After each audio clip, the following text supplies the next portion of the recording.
Hi hello नमस्कार सर्वांना. श्री स्वामी समर्थ स्वामिनीज लाईफस्टाईलमध्ये तुम्हा सर्वांचं खूप खूप मनापासून स्वागत आहे. तर आज करायचे आहेत मला मटकीच्या डाळीचे सांडगे. तर मटकीच्या डाळीचे सांडगे आहेत ना, मिक्स मटकीची डाळ म्हणजे मटकीची डाळ, त्याचबरोबर ह्याची हरभऱ्याची डाळ आणि थोडीशी मूग डाळ. तर असे हे 2 किलोचे मिश्र डाळीचे सांडगे करायचे. तर मी मटकीची डाळ आहे ना 1.25 किलो घेतली होती. 1 किलो मटकीची आणि 1 किलो तुम्ही म्हणजे 1 किलो मटकीची, अर्धा किलो ह्याची हरभऱ्याची आणि अर्धा किलो मुगाची घेतली तरी चालेल. पण कसं असतं, मटकीच्या डाळीला चव खूप छान असते, त्यामुळे मटकीची डाळ जास्त घ्यायची कधी पण आणि बाकीच्या दोन्ही डाळी कमी प्रमाणात घ्यायच्या. तर मी 1 किलो मटकीची 1.25 किलो मटकीची घेतली, पावशेर मुगाची घेतली आणि हे केली अर्धा किलो हरभरा डाळ घेतली. तर हे सगळं मी मोठ्या गिरणीतनं दळून आणले, कारण माझी गिरणी काय व्होल्टेजमुळे चालत नाही. तर असं मस्त असं जाडसर पीठ दळून आणले. त्याच्यामध्ये दळून आणताना खडा मसाला टाकलाय, मिरी, लवंग, तमालपत्र आणि परत ते छोटे जिरेसारखं असतं, काय म्हणतात त्याला, शहाजिरी, ते दालचिनीचा तुकडा, हे सगळे अशा 2 पुड्या मी मिक्स 5-5 वाले असतात ना, तर ते टाकलेत त्याच्यात. आणि जिरी टाकली, एवढी अशी जिरी टाकली. हे सगळं मोठ्या गिरणीतनं दळून आणले. आता मी एवढं लसूण सोललाय, इकडे बघू शकते. तर आता हा एवढा लसूण सोललाय ना, तर ह्याच्यामध्ये सुद्धा जिरं टाकून मिक्सरवरती फिरवून घेणार आहे आणि धना पावडर टाकणार आहे. तर तुम्हाला दाखवते. पण मी इतके चविष्ट सांडगे होतात ना वाळवणीचे. कोथिंबीर टाकायची नाही आपण. जर आपण 1 वर्षभर सांडगे टिकवायचे असेल तर कोथिंबीर नाही टाकायची, धना पावडर टाकायची. धने टाकले काय कोथिंबीर टाकली काय फ्लेवर एकच येत असतो. पण कोथिंबीर ओली असते, ओली जर कोथिंबीर आपण सांडग्यात टाकली तर 6 महिन्याच्या वर सांडगे टिकत नाही, जाळी लागते सांडग्याला. कारण नंतर पावसाळा चालू होतो, ऊन नसते एवढं, त्यामुळे काय होतं, जाळी लागते. म्हणून कोथिंबीरच्या ऐवजी जास्त धना पावडर टाकायची. तर असं चला, तर आता मी रेसिपीला सुरुवात करते. छान अशी मस्त माझ्या पद्धतीनं, म्हणजे आमच्या सासूबाई जशा पद्धतीनं करायच्या ना, तर त्याच पद्धतीनं आज मी तुम्हाला 2 किलोचे सांडगे, कसे आमच्याकडे सांडगे म्हणतात, वडे म्हणत नाही, तर ते कसे करते ते तुम्हाला दाखवते. आता हा एवढा लसूण भरपूर टाकायचा, त्यामुळे लसणाचा फ्लेवर चांगला सांडग्यामध्ये उतरतो. तर इकडे बघू शकता, असा मस्त असा एवढा 1 वाटीभर लसूण घेतला. आता हा मिक्सरच्या भांड्यात जिरा आणि लसूण मीठ वाटून, आणि हा लसूण मीठ आपल्याला चवीप्रमाणे टाकायचं, आपल्याला जेवढं लागतंय तेवढं. हे पाणी टाकून बारीक करायचं. आधी थोडं तसंच फिरवायचं. 4 चमचे मीठ टाकलं मी.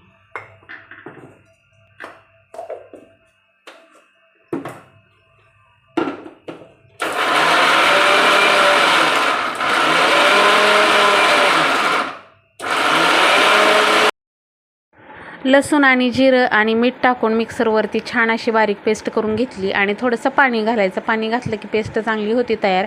आणि आता ही पिठामध्ये टाकायची. तर त्या पिठामध्ये त्याचबरोबर हळद आणि लाल तिखट टाकायचं आणि चवीपुरतं मीठ टाकायचं. तर काय होतं बघा, चवीला जर सांडगा चांगला झाला तर भाजी खूप छान होते ह्याची.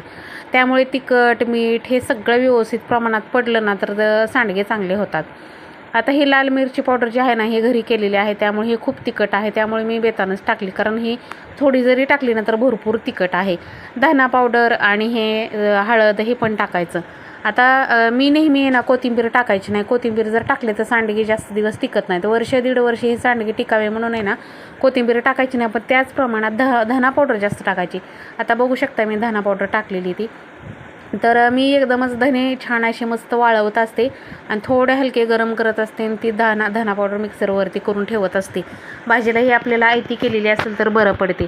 आणि जिरी मात्र आपल्या लसूण हे टाकलं होतं ना, लसूण आणि हे बारीक केली ना पेस्ट, त्याच्यामध्ये थोडे जिरं टाकलं होतं. आणि ज्यावेळेस मी ही पीठ दळायला ठेवलं नंतर ते पिठामध्ये सुद्धा मी खडे मसाले आणि जिरीसुद्धा टाकली होती, दळायला गिरणीत दिलं होतं. तर त्यामुळे पीठसुद्धा मस्त असं मोठं जाडसर पीठ दळून आलं आणि भरपूर असा पिठाचा म्हणजे वास इतका सुगंध येत होता दळून आणल्यानंतर, कारण त्याच्यामध्ये खडे मसाले होते. 4-5 लवंगा, 4-5 मिरी, दालचिनीचा तुकडा, 4-5 तमालपत्र, तर असं काहीच खडा मसाला पण टाकलेला आहे. थोडीशी शहाजिरी, तर असं प्रमाणात थोडासा मसाला पण टाकायचा, खडा मसाला. त्यामुळे भाजीला सांडगा इतका चविष्ट होतो ना की खूप त्याला अंगची चव चांगली होते. त्यामुळे भाजी केल्यावर तर चांगलाच होतो आणखीन. आणि जिऱ्याचं प्रमाणसुद्धा, धना जिरीचं प्रमाणसुद्धा चांगलं भरपूर असलं का नाही खूप चांगला होतो. आणि त्याचबरोबर लसूण तर बघितलं आहे ना तुम्ही, वाटीभर लसूण टाकलेलं आहे मी त्याच्यात. तर असंच मी सगळं. आणि आता मला वाटत होतं थोडीशी हळद कमी आहे म्हणून मी थोडीशी आणखीन हळद टाकून घेतली. तर असं हे सगळं पीठ आहे ना मी आता एकजीव करून घेते आणि मस्त असा गोळा मळते.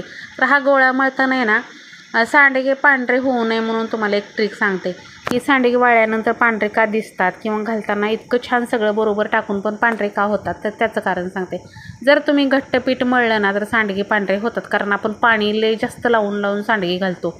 त्यामुळे पीठ मळतानाच घट्ट मळायचं नाही, सैलसर पीठ मळायचं, त्यामुळे जास्त पाणी लागणार नाही. आणि पीठ मळून गोळा मळून झाला ना की एखाद्या डब्यात किंवा पातेल्यात झाकून त्याच्यावरती ओलं कापड टाकायचं.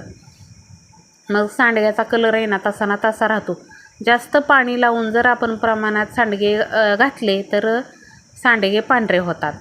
त्यामुळे कलर जशाचे तसा राहण्यासाठी आहे ना कमी पाणी लावून सांडगे घालायचे आणि कमी पाणी लावून तेव्हाच आपण सांडगे घालू शकतो जेव्हा आपलं पीठ चांगलं मळलेलं असेल तर त्यामुळे पीठ कधीही सैलसर मळायचं, त्यामुळे पिठाचा कलर तसा ना तसा राहतो. आणि जर पीठ घट्ट मळलं तर त्यानंतर त्याला पाणी घालू घालू आपल्याला सांडगे घालावे लागतात आणि पाणी घातलं की कलर चेंज होतो. तर हा कलर चेंज होऊ नये म्हणून हे एक टिप होती. तर आणखीनसुद्धा कोथिंबीरसुद्धा कधी घालायची नाही सांडग्यामध्ये. बऱ्याच ताई कोथिंबीर घालतात सांडग्यामध्ये. कोथिंबीर ही ओली असते, त्यामुळे आपल्या सांडग्याला आहे ना जाळी लागते. 5-6 महिने झाले की सांडग्याला जाळी लागते. तसं तर हा सांडगा आपल्याला रस्साबरोबर खायला उन्हाळ्यातच भाजी चांगली लागते, आपण पावसाळ्यात वगैरे करत नाही. पण तरीसुद्धा वर्षभर टिकावा म्हणून सांडगा ह्या गोष्टी करायच्या. तर आता आपण कुठलंही प्रमाण आहे ना कसं करतो, वर्षभर टिकण्यासाठीच करतो. आता आपण हे सांडगे केले तर पुढच्या वर्षी करेपर्यंत आपल्याला हा सांडगा खायला मिळावा यासाठीच आपण जास्त प्रमाणात घालत असतो. तर त्याच्यासाठी आपल्याला कोथिंबीर घालायची नाही. जर कोथिंबीर घातली तर सांडगा पावसाळ्याच्या ज्यावेळेस पावसाळा चालू होतो ना तर त्यावेळेस सांडग्याला जाळी लागते, कारण त्यावेळेस ऊन नसतं आणि ज्या ह्या वस्तू असतात ना उन्हाळा कामाच्या तर त्या अशा असतात, त्यामुळे त्याला कोथिंबीर घालायची नाही. धना पावडर भरपूर घालायची, जिरा पावडर भरपूर घालायची, लसूण घालायचा आणि छान असं पीठ मळायचं आणि सांडगे घालायचे. आता मी बघितलं ना तुम्ही किती सैलसर पीठ मळून ठेवलेलं आहे. मी अशा भांड्यात ठेवलं पीठ आणि त्याच्यावरती आता मी ओलं राहण्यासाठी मस्त असं ओलं कापड टाकलं, म्हणजे पीठ आपलं सुकणार नाही, खरपेजणार नाही. आणि आता आपल्याला लागल तसंच बाहेर न्यायचं पीठ आणि सांडगे तोडायचे. तर आता मी सावलीलाच बसून सांडगे तोडणार आहे, डायरेक्ट उन्हात बसणार नाही, कारण उन्हात बसलं की आपल्याला पण ऊन सहन होत नाही आणि हे होतं. त्यामुळे मी सावलीला सगळे सांडगे करणार. तर पीठ वगैरे मळून घेतलं. त्यानंतर माझी घरातली थोडीशी कामं राहिली होती, बाकी ही पीठ लवकर मळलं मी. आणि कपडे धुवायची राहिली होती, भांडी घासायची राहिली होती, म्हटलं ते करून घ्यावं. आणि त्यानंतर मस्त असं सावलीला बसून पोर्चवरती सांडगे तोडले. आता हे सांडगे ना आमच्या सासूबाई मी घातलेत ना सांडगे त्याच्यापेक्षासुद्धा साईज बारीक असायची. पूर्वीच्या बायका आपल्यापेक्षा खरंच खूप सुगरण होत्या आणि मला सांडगे घालताना एवढी आमच्या सासूबाईची आठवण झाली, कारण त्यांचा आहे ना प्रत्येक सांडगा बारीक असायचा. आता त्या काहीच करू शकत नाहीत, पूर्ण एका जागेवर आहेत. त्यामुळे त्यांना आता असल्या काहीच गोष्टी दिसत नाही प्रमाणात, किंवा एका जागेवर बसलेलं आहे, त्यांचा पाय मोडलेला आहे, त्यामुळे त्यांना आता काहीच करता येत नाही. पण त्यांची खूप धडपड असायची. मी असं सांडगे वगैरे मला गेल्या वर्षीसुद्धा सांडगे घालून दिले त्यांनी. मला म्हणल्या मनीषा फक्त मला पीठ मळून द्या, मी सांडगे घालते, एवढी त्यांची मदत असायची. पण आता ह्यावेळेस मला सांडगे घालताना एवढी त्यांची आठवण येत होती आणि खूप वेळा आठवण आली मला सांडगे घालताना, कारण आहे ना त्यांची प्रत्येक गोष्टीत मला अशा गोष्टीत मदत असायची. आणि आमच्या सासूबाई इतक्या सुगरण होत्या ना की खरंच माझा हा सुग्रावा माझ्याकडे ना आमच्या सासूबाईकडूनच आला आहे. कारण मला पण ह्या सगळ्या गोष्टी आहेत ना, मला लग्न झालं तेव्हा काहीच येत नव्हत्या. हे सगळे ज्या गोष्टी आहेत ना मला आमच्या सासूबाईंनी शिकवल्या आणि त्यांच्यामुळे मला इतकी स्वच्छता, टापटीप आणि हे सगळं उन्हाळं काम, दिवाळीचं फराळ हे सगळं करायची मला त्यांच्यामुळेच चांगली सवय लागली. तर आईच्या घरी मला काही एवढं येत नव्हतं, कारण माझं कमी वयात लग्न झालं होतं. पण सासूबाईमुळे एवढा सुग्रावा आला. आणि खरंच आमचे हे सुद्धा सारखं म्हणतात, त्यांच्या आईसारखंच बरोबर परफेक्ट तुझं पण म्हणजे आहे असं म्हणतात ते नेहमी. म्हणजे सगळं म्हणजे त्यांनी त्यांच्या आईला वहिनी म्हणायचे, त्यामुळे म्हणतात मला नेहमी वहिनीसारखंच तुझं परफेक्ट सगळं, तिच्यासारखाच तुझा तो हातावर हात मारला आहे. तर असं काहीतरी असतं बघा. आपण पूर्वीच्या बायका खूप सुगरण होत्या, त्यांच्यासारखं सुगरण व्हायचं म्हणलं तर त्यांच्या प्रत्येक गोष्ट लक्षात ठेवली पाहिजे आपण त्यांनी केलेली, तेव्हा आपल्याला हे सुग्रावा किंवा हे सगळं सुगरणपणा येतो. तर माझ्या सासूबाईंमुळे मला खूप काही शिकायला मिळालं, म्हणजे एवढं खूप शिकले मी.